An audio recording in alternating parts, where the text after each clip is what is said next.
I love improvising more. I love feeling and being in the moment and seeing what my body creates, seeing what comes naturally and what movements I'm, exploring and creating. But I do love choreographing and creating as well. So I'll sometimes hear a song. Sometimes I hear a song and I want to sing it. Sometimes I hear a song and I want to create. I see movements, pictures. And then when I have those moments, I enjoy sitting and working through that. I don't always, it's so weird. Whenever I see choreography in my head, I never see the beginning. I always see like the middle behind me for me. That's when I feel like you can save and preserve that passion that you've had from a young age. And that's when you can really, be in control of really nurturing and choosing. I love singing from small always. I actually started, before I was dancing, I took piano lessons for probably a year. I don't know. I was 7 7 years old when I started with piano, but I've always loved music and I've always loved singing and songwriting as well. And it's something I would always sit in my room and find like backtracks to sing to and record myself in my room just singing songs and listening back and like, okay, you can fix this, you can change this. I'd like to see how much I can grow and how much I can flourish when I don't allow outside, people's opinions from the outside to affect me or to listen to other outside noises, to just settle in and listen to myself and give myself the space to grow. I'd like to challenge myself and see that.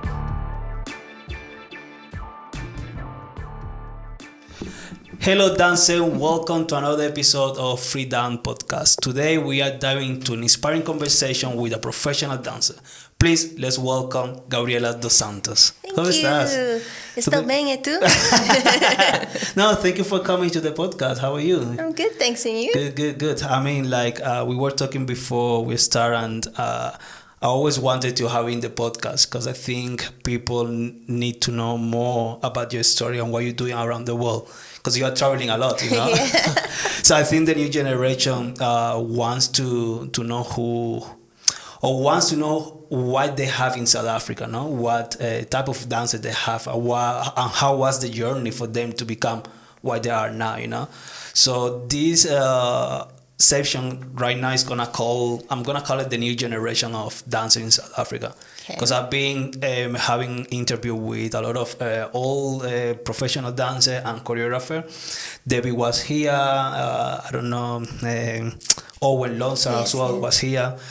So, but this time I want to have the new generation. So to see why they have in their mind and what they think about the industry in South Africa. So thank you so much for coming. Thank you. Gracias por ser amable.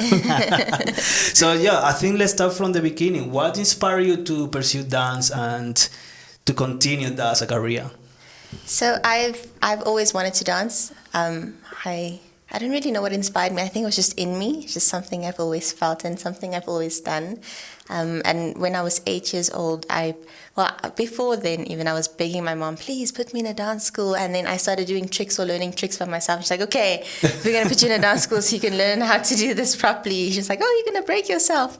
But it's just something I always had in my heart and that I felt I wanted to do.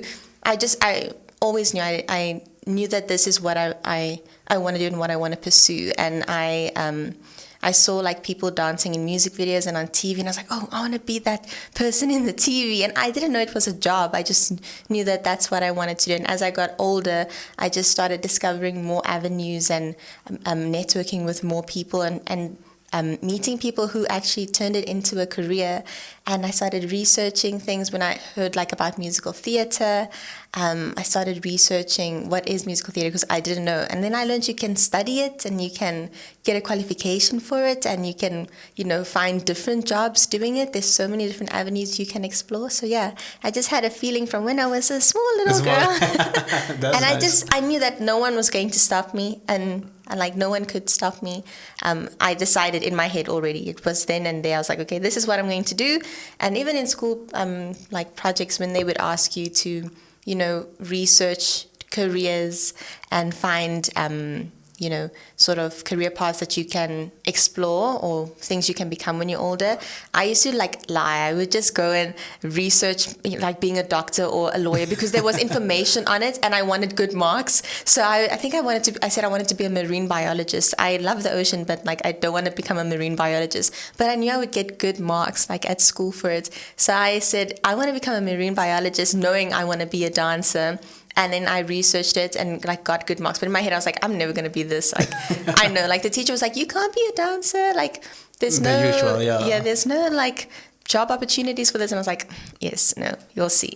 No, that's I don't know why all the teachers say that. Like, dance is not a career, but it is a career, You have to spend like many years studying dance. Yes, yeah. For you to be able to become a professional dancer, and there is job for that. So I don't know. I think they have to change their mindset. Yeah, I don't know about the new generation of teachers. Like people my age, I guess. Mm-hmm. My gosh, that's so weird to say. Like I know people my age who are teachers. So I don't know about them, but I know when I was younger, that sort of old school generation. Yeah. Yeah, that's so weird. And where do you study your first school? My first dance school? Yeah, the dance school, okay, yes. So it was an Afrikaans dance school that was like, I don't know, 10, 15 minutes from my house. It was Dansel Dance School. I don't think it exists anymore. But it was like a small Afrikaans dance school that I started at and that exposed me. And then I met, I think it was through my aunt actually. Her daughter was dancing in a different place. And when I was older, they were affiliated with Sabot. So I decided to enroll there and try Sabot, and that's where I met all of they're like professional dancers that I've worked with now. Like Nicholas Sly, I met him there. But I met some people there and learned like more technical things and competed. I like IDO. I did IDO competitions. Okay. Yeah, before I studied musical theatre.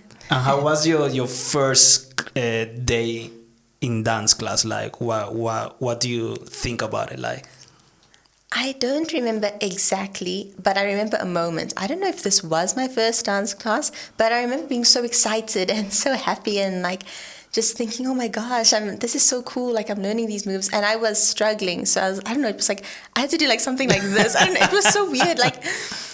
So I went home and I practiced and I said, okay, Gabs, you don't know how to do this, but when I got home, I made sure that I practiced every single time I went to class. If there was something I couldn't do, I would go home and practice really, really hard.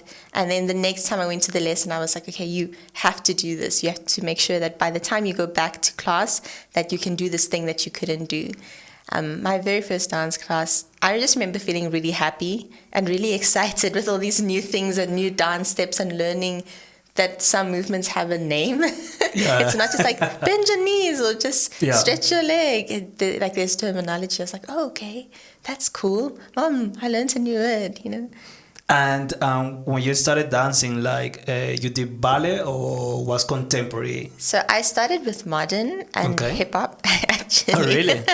That's nice. Modern and hip hop. And then I learned other styles as I got older. I had a jazz, contemporary jazz, tap, ballet. Ballet only started when I was, I don't know, I think 18, 17, really late. I started it really late, yeah. Sure. And how do you feel about ballet? I actually really enjoy ballet. I wish I started a bit younger so I could be better with point work. But I love it a lot. I love like the discipline and the grace of it. I love how graceful you can make it look and how graceful it seems, knowing how difficult it is and how much work you have to put into making it look so smooth and soft. That's nice. Yeah. And how will you describe your style as a dancer? I don't actually know. It's all over. It depends on my mood, really. But isn't that what dance is? Of course, yes. It's expressive. It's a lot to do with my arms. I use my arms a lot, arms and hands. I'd say it's very experimental. It's weird. My organic way of moving is weird. It's not... now it's changed. It's evolved. I'm a lot more graceful now. When I was younger, I was a lot stronger and more aggressive. I had a very aggressive form or way of moving. But as I got older and started calming down a bit more in life, my movement has reflected that. So now I find that I move a lot more gracefully, but still very abstract and sort of experimental. That's nice. You know, when I do like improv contemporary, I'm more ballet dancer than contemporary. But when I do improv, I don't know, sometimes I just move like a lot of arms, you know, I don't know why is that. You know, I also feel it as well. So yeah, it's really interesting to do like, how do you feel like doing like more impro, or you just make a choreography and then you do it? I love improvising more. I love feeling and being in the moment and seeing what my body creates, seeing what comes naturally and what movements I'm, exploring and creating. But I do love choreographing and creating as well. So I'll sometimes hear a song. Sometimes I hear a song and I want to sing it. Sometimes I hear a song and I want to create. I see movements, pictures, and then when I have those moments, I enjoy sitting and working through that. I don't always, it's so weird. Whenever I see choreography in my head, I never see the beginning. I always see like the middle or the end. Like it's almost like a puzzle piece that I put together. So I'll start and I'll work in sections. And then I enjoy just trying to put it all together, just trying to finish it and see, okay, how does it start? Oh, that's beautiful. That's beautiful. The question. And growing up as a dancer, what is the most challenging phase that you had when you were doing all these classes? Like the one that you say, "Oof, I don't know if this is for me," or sometimes you feel like you want to give up, but you didn't. That definitely confidence, the way it makes me feel, just like I'm not good enough, like I can't do this, and you're not getting better, or just I can't get things right. It's like definitely the confidence of it and how it makes me feel. I actually have a love-hate relationship with dance, honestly. I am back and forth with it where I'm like, I don't want to do this. Just because I feel like I make a lot of mistakes and I'm always, getting things wrong, and it doesn't make me feel good. But when I work through that and I like push through and I finish it and I see the end product, I'm like, wow, look at that, guys. Yeah. That's amazing. Keep going, keep trying. But yeah, if I feel that it doesn't fulfill me inside and it doesn't make me passionate and I can't share from a place that's truthful and genuine and like that where I can just give to myself or to the people watching, I will stop. I feel like I might be there. I think I need a break from it now, but it's also because I want to explore different avenues, but not yet. There's something about it. I don't know, maybe it's just the type of work I'm doing, or I don't know, but I am in a weird space right now if I speak openly and honestly, where I do want a break from it. I'm very much more drawn to the artistic side of dance than the sort of corporate work. Than the job side of it, than the business side of dance. So I'm feeling very drawn to creating artistic movement and telling stories, like dance seasons or, theater, sort of theatrical dancing where it's telling a story. I feel very like I'm gravitating more towards that and moving away from the business side where it's like it's your job to entertain, but sometimes you want to cry on stage while you're moving and you can't be launching a product and like tears in your eyes. So, yeah.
think people starting out are definitely in it for the passion and because they love it. I don't think anyone will go and want to do a job, especially dancing, if they don't have a passion for it, if they don't have a love.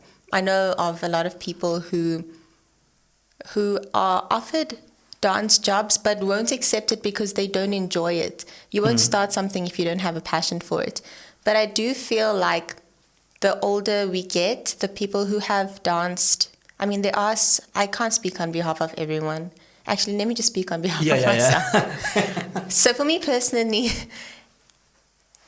if the more you do it, and when you do the same thing over and over, and especially sometimes the same choreography, unfortunately, if I'm speaking honestly, I hope I don't get cancelled. No. But when you're doing the same choreography and the same type of events, and clients want the same sort of thing all the time, it takes away from your love for it. Yeah. It takes away from your passion, and you're seen as a product. And once you start realizing that like this is a business and you are providing a service, and it's not about how you feel on the inside always, but more about how the choreography and dance that you're doing is promoting the product or the event, and is favoring the event. It's more about whatever event and product you are selling or promoting than it is about you as a dancer and your passion for it. I feel like once you realize and understand that, that's when you start to sort of lose, like it starts to die inside a little bit, because you've turned art into a business. Yeah. I mean, there is opportunity. I feel like if you are a solo artist and you're in control of your artwork and you are in control of who you are as a performer, then you can set the boundaries. You know that people are hiring you. They're hiring you for you and your artwork and for your creativity. They're not hiring you to just be another number or another dancer in a giant group of people to go and advertise this new thing that we are selling. Like big artists, if Misty Copeland had to come here, you're not going to hire Misty Copeland, or she's not replaced. You can't replace her and be like, okay, I want Misty Copeland and I'm going to put her to, advertise this product. And she's going to do what I tell her to do. It's like, okay, Misty Copeland, everyone's going to love you for being here. Like everyone's coming to watch you. You create what you want. I feel like if you're a solo artist and you really expand yourself as a brand and you stay true to who you are and you set boundaries and say, I'm not going to be working for a while, but I'm going to establish myself and people are going to hire me for me. That's when I feel like you can save and preserve that passion that you've had from a young age. And that's when you can really, be in control of really nurturing and choosing, okay, or saying, this is feeling a lot like, I'm doing this for the money. Let me take a break, and you can afford to. You're preserving the quality over the quantity. That's amazing. That's beautiful. That's powerful. Thank you. That's amazing. And 10 years ago, when I was living in South Africa, there used to be a lot of musical theater. Yeah. And now, since like there is not much, it is more like corporate. What do you think that the industry has fell in there? I think COVID had a lot to do with it, to be honest. So the musical theatre is coming back now, and it's growing a lot. We've got a lot more musicals. There's Dear Evan Hansen, My Fair Lady, Sound of Music was happening now. So I think COVID took a big knock on, I feel like, the entertainment and creative industry in general, but really musical theatre I've seen, because corporate people were still creating online. They were doing virtual events. So I was watching during COVID, there were some companies who were still able to work and to create online and digitally. But musical theatre, it's in the name itself, theatre. Yeah. You can't, you lose it if you're trying to put it on screen. So I just think it took a while for musical theatre to really bring itself back up. But I feel like it's starting to get better and to grow more. There's always been a lot of corporate work as long as I've been in the industry. It's always been something where people will find a way. But I feel like musical theatre is storytelling, and it's open to the public. Corporate is very niche, and it's only open to the, exclusive guests. People that, invited to the event. But musical theatre is it's open to to the public and to people who love it and to people who want to be entertained and have a good time and relax and tell and watch stories. So I think maybe I don't know. Sorry, I've diverted. What do I think? No, it's amazing because like I say before, they used to have a lot of musical theater. Like I used to go to Yobu Theater every weekend. Yes. To watch music theater. And now I just feel like there is nothing that interesting that make you go to the theater. I don't know, maybe I'm living this side of the city that you can't see much what is going there in Yobu Theater. But yesterday I was at Yobu Theater, and then I saw like a lot of music that was coming up. So maybe it's a good thing. Now, like I said, since I've been overseas, really, I've been receiving quite a few audition briefs for musicals that are happening. It's definitely a lot more. I graduated in COVID, and there was nothing. Everything was very quiet. And from what people have told me, it's the same as what you're saying now, that there was so much, but now there's not a lot. So I can't really, I personally cannot say if it's more or less. But from what I've seen and what I've heard, it seems like it was better before COVID, and then when COVID hit, it took a big knock, and it was really quiet. But now there's quite a few happening, and that's really exciting. More job opportunities, especially for people in the musical theatre industry, and they're touring musicals as well. So that's lovely, because these musicals they're in South Africa, but they're also doing international tours. So that's nice. Pretty cool. And then that leaves space as well for other local musicals to take place, and opens up opportunity for other musical theatre performers to sort of book those jobs as well. If another cast is out of the country doing something else, there is space. The theatre is available for another show to still be active in that theatre. That's nice. And will you make a music theatre? Hey? Will you make a music theatre? Like, will I make it myself? Like, create be in one? Yeah. No. Create one. Be the director of your musical theatre. I would love that, actually. That's really exciting. I would love to. Really? I don't know, like, it's something in my head, yes. I enjoy telling stories, and I like writing songs. And that's nice. And telling stories through songs. I would love to, even if I don't create it, I'd love to direct a musical. I'd love to direct, even a film. I love being behind the screen and behind the scenes. Yeah. So sometimes I'll be sitting and watching. Before I left the cruise ship, I was watching a tech run of one of the shows, and I was sitting in the audience and thinking, this would be really nice if I could sit here and be like, okay, can we move the lights here?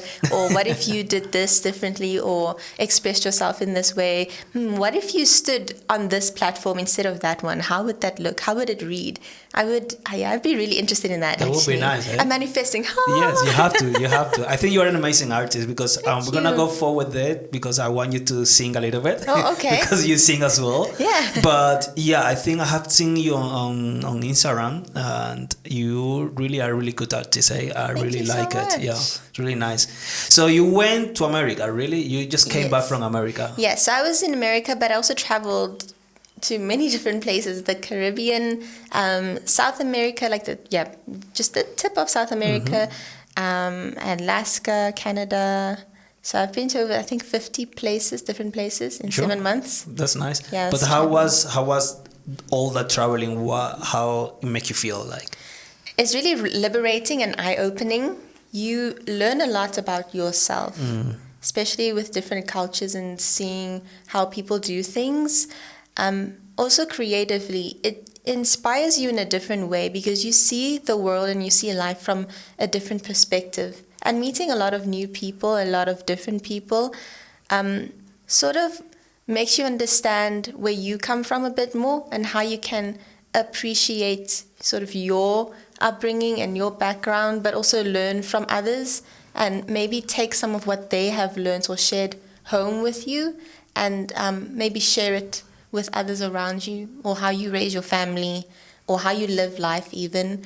I really found it to be, like I said, a rather liberating experience, being able to see so many different places and see so many different, the scenery. Everything is the same. One thing I learned is that it's all the same but different. You know the saying, same but different. We're all the same as humans. We just speak a different language. maybe we have a different culture or eat different foods, but the way we think and the way we feel and what makes you feel inspired or what makes you happy and entertained, we all like the same things. For instance, I'd be in a theater and there's people from all over the world watching a show. It's not to say it's just Americans or just South Africans or, people from Mexico watching the show. It's you're in a theater and there's people from all over the world, Australia, England, France, Sweden, but everyone enjoyed the show. Everyone felt really happy watching. We can all relate to the same thing. So you realize that there's a lot of things that's the same, but also very different. The scenery, the trees, I love nature. You can see how things can thrive when you give it space. So in Alaska, there's not many buildings, not much sort of like big towering skyscrapers. And when you see how beautifully the trees grow there, I mean, here we've got, South Africa is very, very beautiful. We've literally got everything in one. You can have a bit of the world, you can see a bit of the world in South Africa. Yeah, 100%. So a lot of the places had a piece of home that I visited, but especially Alaska, just seeing how, and even I think it was Colombia as well, or Costa Rica, just seeing how the trees grow differently there when you give it space, when it's allowed to be free and when you don't touch it, when you're not like harming it. And I think you can take that with yourself as well. That's something I learned, like from just observing nature. I'd like to see how much I can grow and how much I can flourish when I don't allow outside, people's opinions from the outside to affect me, or to listen to other outside noises, to just settle in and listen to myself and give myself the space to grow. I'd like to challenge myself and see that. I feel like we're very connected to nature. We are one with the earth, with the moon, the ocean. You can feel it. There's like an energy there. I can't explain it. But I do understand you. I do understand. I don't know the other people, but I do understand you. There's an energy. Going through the whole thing like that, like not thinking about the opinion of the others and do what I love and do what I want to do and make me feel good with myself. Yes. Because I always being that person that, you have to show the people that how good you are, but I was like sad inside, because I didn't want to do that. I just want to be myself and just being in a place that, okay, come. Now with my wife, we are in that sense of energy of we wanted to be ourselves, being us, We don't want to show to the people what is in our life, And I completely understand you because it makes you feel so good having yourself and the good energy and the good vibe and the good think and the good thoughts, but that's amazing. I love it how you explain it. Thank you. And I think, of course, that traveling a lot, it will look your life different, because there is like, especially in South America, the people, the vibe of the people there is so much different from Europe. Yes. Or especially even in South Africa, they are more like, okay, let's do it. Come to my place, and let's have a party. Let's eat together, And I'm from Cuba, and Cuban people, they are very friendly. Yes. And we are full of life. Yeah. Even we have the problem with the government, whatever, but we have full of life. We want to enjoy life, and that's what gives joy for me, It's so beautiful. So I think I understand you. That's great. So you went to 7 months away from South Africa. That was your first trip, or you've been doing that before? So I've been overseas before. I've done my first contract. I was dancing on a cruise ship. My first contract was only 3 months. So I had done it for 3 months, but never 7 months. Not this long. My first time I went to some of the similar places. I only did the Caribbean, the Bahamas, been to the Bahamas and the US. But this time I was able to see a lot more places like South America, Canada, even went to Alaska. And while I was there, I was in America, and in between rehearsals, I went to the Bahamas, and I had like a 1-day trip in the Bahamas. That's amazing. Which was really, everybody want to go there. I was like, oh my gosh, this is a dream. Did I win the lottery? It was really amazing. Like, all expenses paid. I got to go to the Bahamas and just stay there and enjoy it. And it's so weird because the first time I had done a trip like this, I was in the Bahamas, but I never got off the ship to go off and explore the Bahamas. I never got to see it. I took like side jobs. I like working, so I took a side job, and the time didn't allow me to get off. And I was like, oh, man, I wish I could have gone to the Bahamas. And when I went, now my second time, literally in the middle of rehearsals, they're like, okay, so you're going to the Bahamas for 1 day. All expenses paid. I didn't have to work or anything. I was basically on vacation. It's only 1 day, but I made the most of it. It was really amazing. And even during my cruise now, I stopped at like a private island in the Bahamas. The water is unreal. It looks like a swimming pool. You can see your hands and feet clearly. It's amazing. It's just so beautiful. It's amazing. I want to go to Bahama, you know. You should. Yeah. It's really, really beautiful. And doing all of that, how important is your family in all this? So they keep me grounded. They keep me grounded and I feel like I'm not alone. You know, sometimes you can feel, it can get lonely, but it's nice to have the support and also people to just tell you, I'm proud of you, you're doing a good job. You know, that's like, okay, I'm in the right direction. And for me, it was really important. That's why I kind of started making reels, travel reels, like about my trips, is so that I could show them the place I'd been to and they can feel like they were there too. Because I know that they might not be able to go to all the places I've been to, especially since I've been to so many.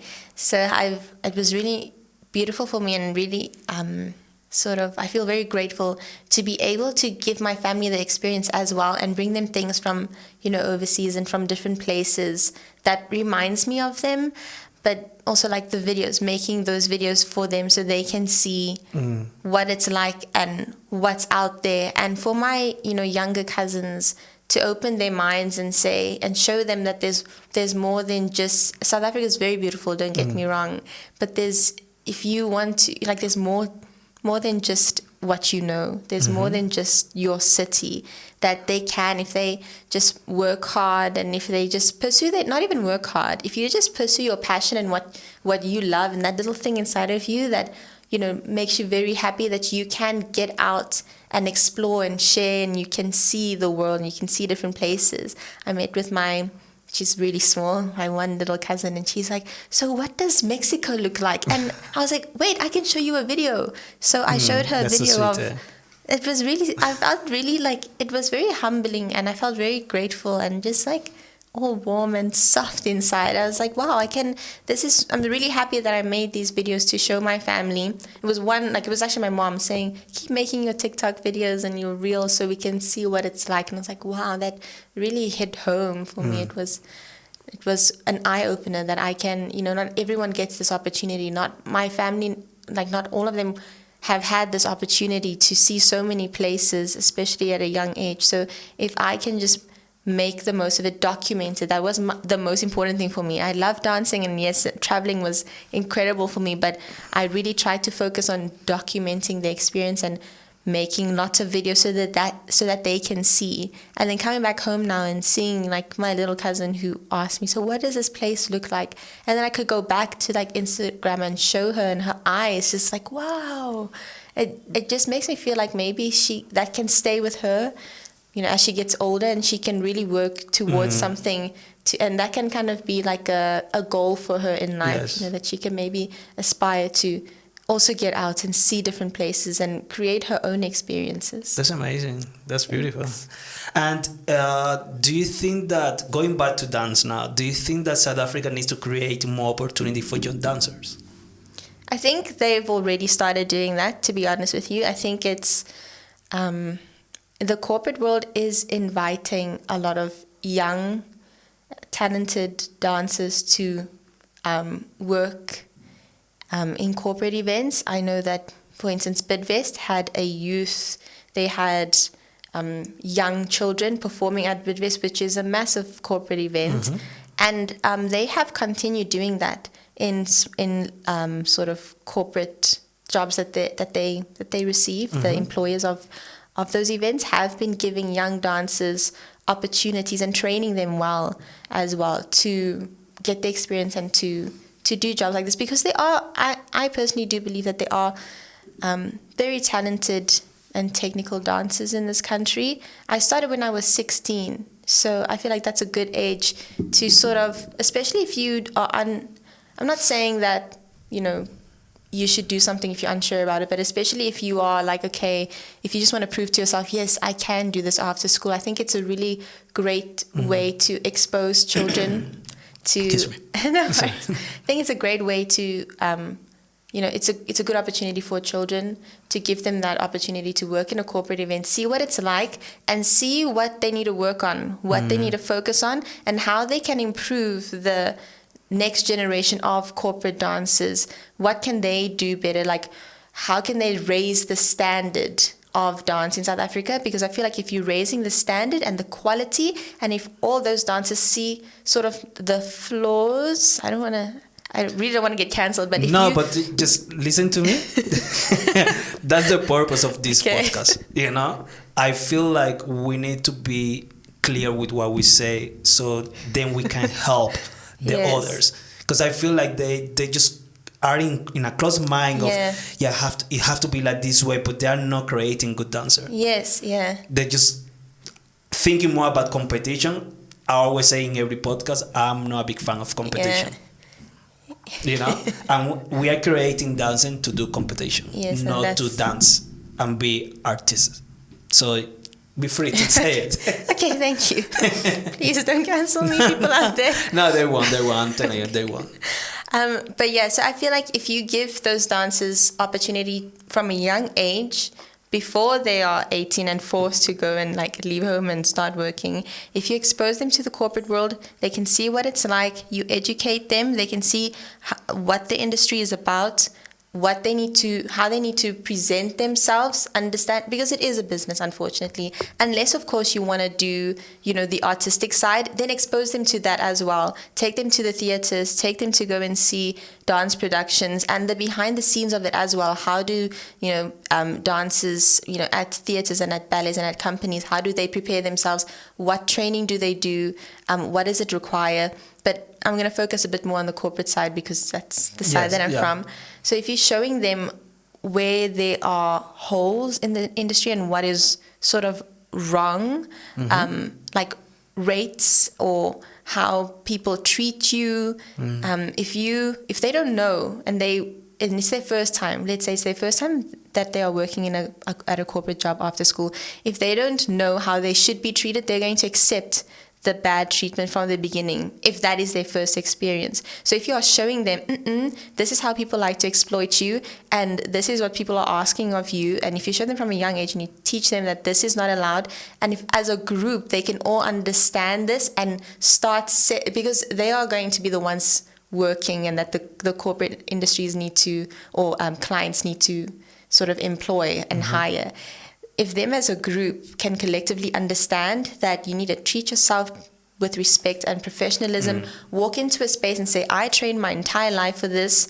You are not going to put me in a small closet to get changed. Like, I need a proper space to get ready, to warm up properly. I need to be fed properly. If you want me to do this event, I'm not going to be here the whole day and you're going to feed me really bad food and I can't leave to, you know. You're going to teach, like, they need to see all of these things. They need to understand that, and that I feel like that's how you can uplift the corporate industry, is by showing them what, you know, the sort of wrong things are and where the holes are in this world, and then educating them and saying, okay, if you want to be treated like a professional, and if you want to feel proud of the work that you do, and if you want to feel like, yes, I'm a professional dancer doing a professional job, and not feel like cheap and like just, you know, below what you know you are worth, then I think you need to show them and tell them from a young age. I don't think it's wrong. I don't think it's, if they are capable and if they can do the job, I don't think it's wrong for them to be working and doing this, especially if they can do it better than some of the like older dancers. I'm not like putting shade on anyone, on any of the older dancers, but if someone has the technique, the humility, of course, and like, you know, the smarts for it, then I say yes, let the children dance. Yeah. Children's, please pay attention. This is once in a life. No, I'm agree with you completely. You know, like I don't know much about corporate because you know, I'm a ballet dancer and everything is in a box. Company, you go from 9 o'clock in the morning until 6 o'clock, and that's my whole life, you know.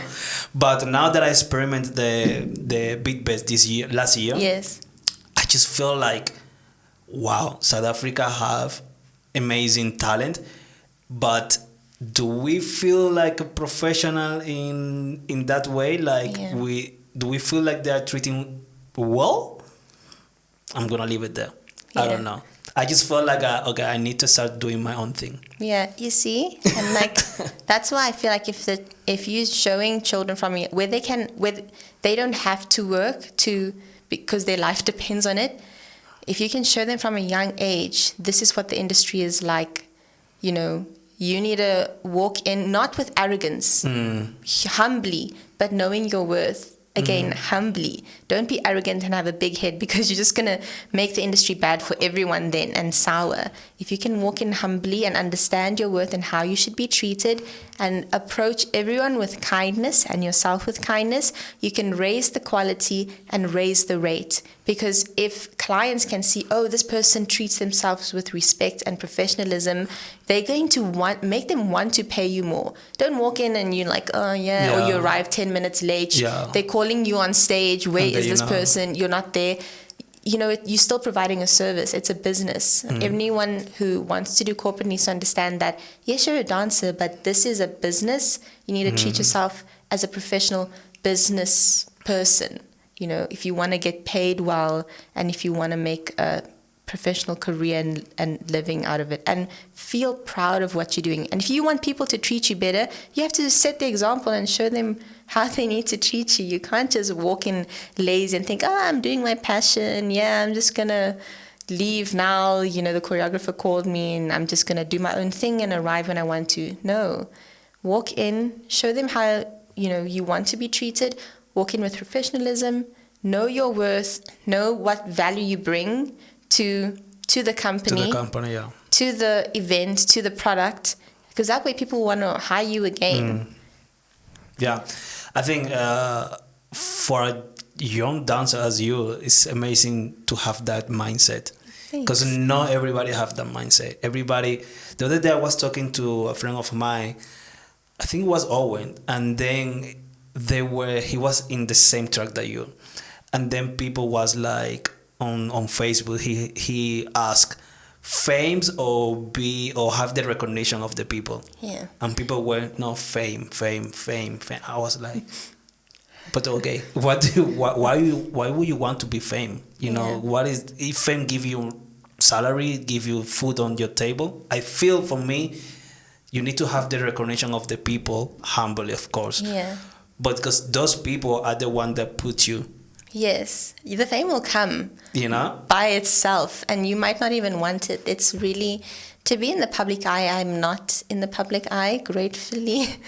I'm not a celebrity, but just to see, if you scroll through some of their social media comments, the hate people give towards them, the comments people leave, I don't think it's for everyone. I don't think everyone can handle that, and I think people see the luxury of fame and they see, you know, the money and the beauty, but it's keeping up appearances if you don't want to be criticized, and, you know, it's keeping up with what people expect of you if that's what you're chasing. And, you know, people, why are you famous? You have to ask yourself, why do you want to be famous? What are you known for? If you don't even know that, like, you can also lose your fame and people will lose their interest in you just as quickly as you got it. And it's true, because, and I feel like that's what we're creating. I don't know if it's social network doing that the new dancer just wanted to be famous. I just want to post on Instagram, TikTok, and then the video get viral and then I'm famous, but you haven't done nothing in your career to be able to do that, you know? So it's quite difficult as well for the new generation to understand that. But so I'm happy that you say that, be humble. That's the most important. be humble. Otherwise, people won't hurt you. You know, Yeah.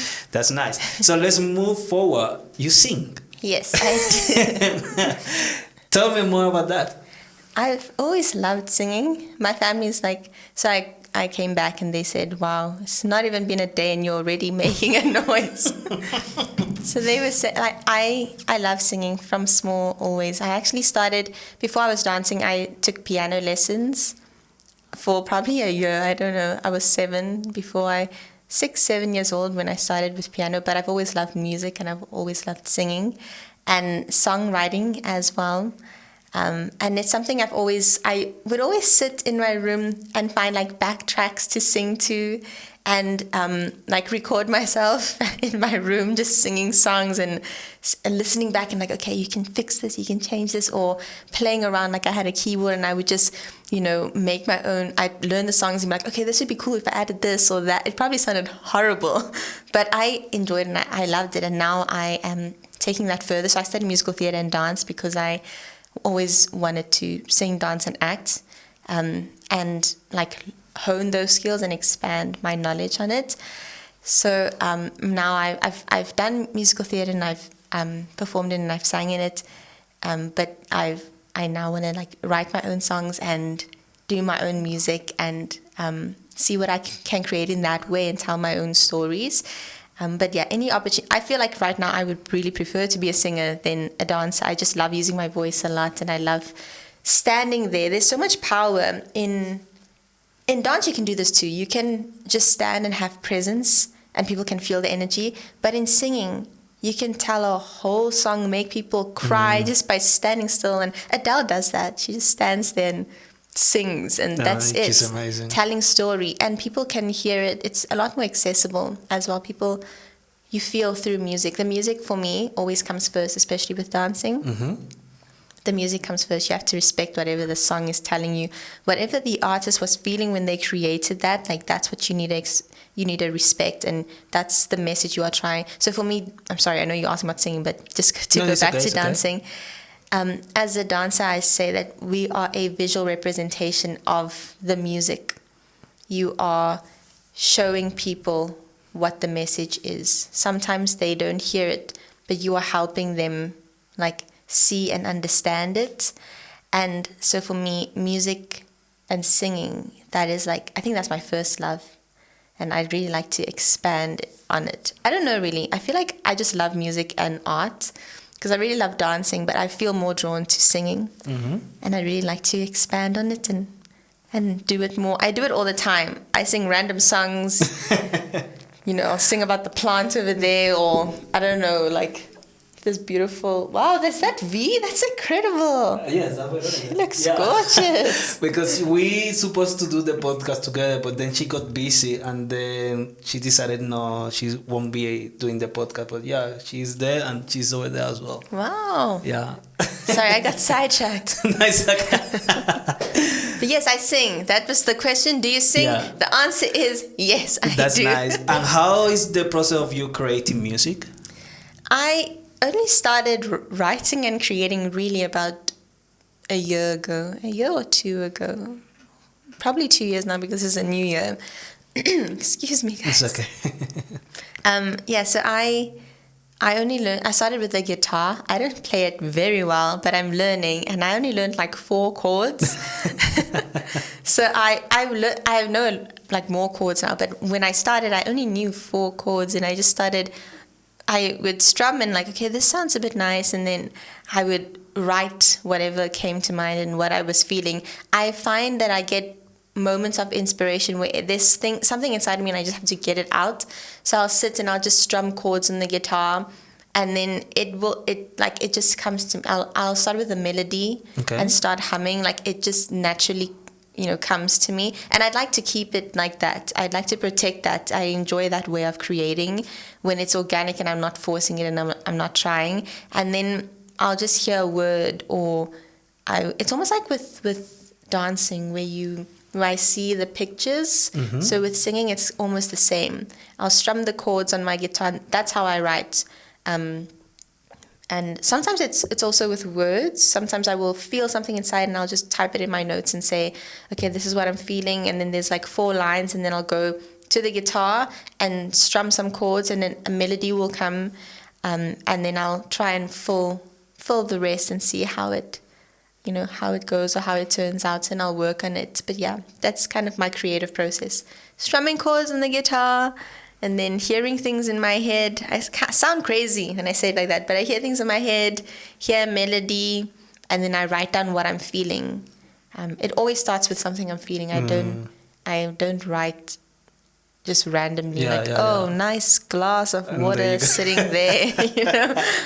Yeah. And how do you have someone to help you with the production of the music, or do you just do it as well by yourself? Yeah, so my boyfriend produces it. Okay, so that's he's good, a musician, and he is the one. I will say, okay, I like this, can you add a ta-ta-ta-ta, and then he'll add a ta-ta-ta-ta, or he'll hear it. So I really enjoy I find our relationship very beautiful musically, because I will sing something. I'll say, I have a new song, and I'll play it with the 4 chords that I know, and sing the song, and then he'll hear it and he'll fix it. He knows what. Oh, okay. Yeah, it just works. I don't know. Every time I've brought a song to him, and I'm like, I like this. Can you fix it? Yeah, he's like a fixer. He hears things like even my song that just came out, he added like the. So I wrote that on the couch. Oh, really? And I saw it from it was a quote that I saw on Instagram. There was actually load shedding, so I was just as usual. Yeah, I was just playing on my guitar, and then I saw a quote on Instagram, and I just randomly sang it, and I was like, okay, and then more lyrics came, and I was like, okay, that's cool. And then I started just writing it throughout over a few days, but the chorus I didn't really like.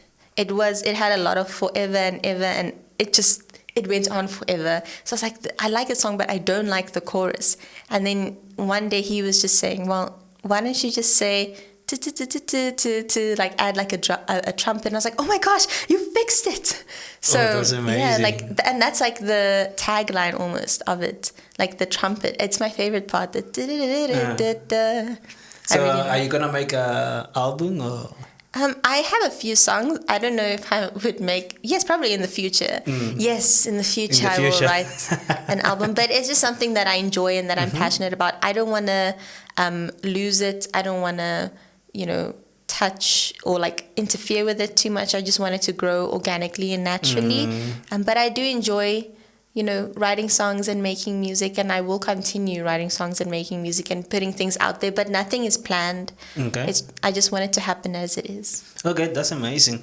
And what artist would you like to collaborate with? Ooh, John Legend. Oof, I love John Legend. It's amazing. Yeah, his last album is just insane. I love John Legend, but also Olivia Dean. Do you know Olivia? No, I don't know this. Oh my gosh, she's really amazing. She has such a beautiful voice. Okay. I get so excited. Olivia Dean, John Legend. I really like Hollow Coves. I don't know if you know them. No. Hollow Coves. They're really great. I'd love to. This is I feel amazing. I'm showing you or exposing you to new artists. But yeah, Hollow Coves I'd like to work with. But definitely John Legend. I feel like John Legend and I are somewhere in the future we're meant to. I'm just putting it out there. A girl can dream. You never know. Maybe you can go to The Voice and try. The Voice and try? I'm a bit... Would you try it? I'm shy, actually. I know. I don't know. Really? I just know it's again that confidence thing. I know that there are so many great singers and artists out there. I would just get shy. I don't know. You never know. I think you have the potential to do it. Thank you. And win, I think. So, thank you very much. You should try. Okay. So the last question would be, what advice would you give to the new generation of artists? Okay, so I would say just listen to that little fire inside of you and block out outside voices and outside distractions. You need to feel good. Whatever you are feeling and whatever opportunity is presented to you, you need to listen to yourself and ask yourself, how does this make me feel? Do I feel excited, and does this feel like something I want to do and I want to try? And don't be scared. Sometimes you're afraid to do something. It's not that it's not meant for you. You just feel scared. So ask yourself, if I already had the job, would I want to do it? And then go with that. And always choose your first choice, not your first option. Because that way you are making space for what's meant for you to come to you and to make its way to you. If you're going to accept a job you don't want to do, you never know. This is because you're a freelancer. You never know. There might be something that you really, really want, and that comes your way, and then you can't take it because you've already taken this job that you might not wanted, but you kind of needed. And again, like, we don't always have the luxury of knowing when a job will come its way. So save as much as you can. Try and, find other ways of making money while you are starting, so that you can have that luxury of being selective, of choosing what it is that you want to do and really following that. So I'd say when you start out, just do as much as you can, try everything, be a yes person, take all the opportunities you can, because you'll grow from it and you'll learn from it. You'll learn what you want to do and what you don't want to do, and stick with that. But then also save so much money, save a lot of money, so that you have the luxury of being very selective and saying, this is what I'm worth, this is what I want, and going after that and making sure it's in alignment with what you feel and with what is inside of you, and it makes you feel proud. Just do work that makes you feel proud of yourself and proud of would your parents be proud of this? That's amazing. Yeah, you're so powerful, hey? Thank you. That's amazing. How do you feel right now? Yeah, about the podcast. And this is so nice. I feel so inspired. I actually feel like I'm in a Zen mode. It feels very good. This is really lovely. Thank you so much. Thank you. We're gonna do a small song if you want to. Okay. So just for the end of the podcast. Yeah. So, but I'm gonna say goodbye to everybody. Okay. Thank you guys for watching another episode of Freedom Podcast. Remember to subscribe and like, and see you in the next one. Bye. Plan for the future, waking up next to ya. You're still tired, but I really wanna kiss ya. I smile wide, cause I'm happy you're my mister. Big blue eyes got me feeling like you're mine forever. Do forever. Do you're my forever. Do forever and ever and ever and always. Give me your left hand, you can be my right hand. Say I do forever, yes, to you my best friend. Filled with pride, cause I get to keep your last name. Big brown eyes, feeling lucky that you're mine forever. Do forever. Do you're my forever. Do forever and ever and ever and always. I love the way that I feel when I'm with you, cause what we have is so rare and so true. I never wanna live my life without you. Right by my side is where I wanna find you. My forever and ever and ever and always. My forever and ever and ever and always. You're my forever.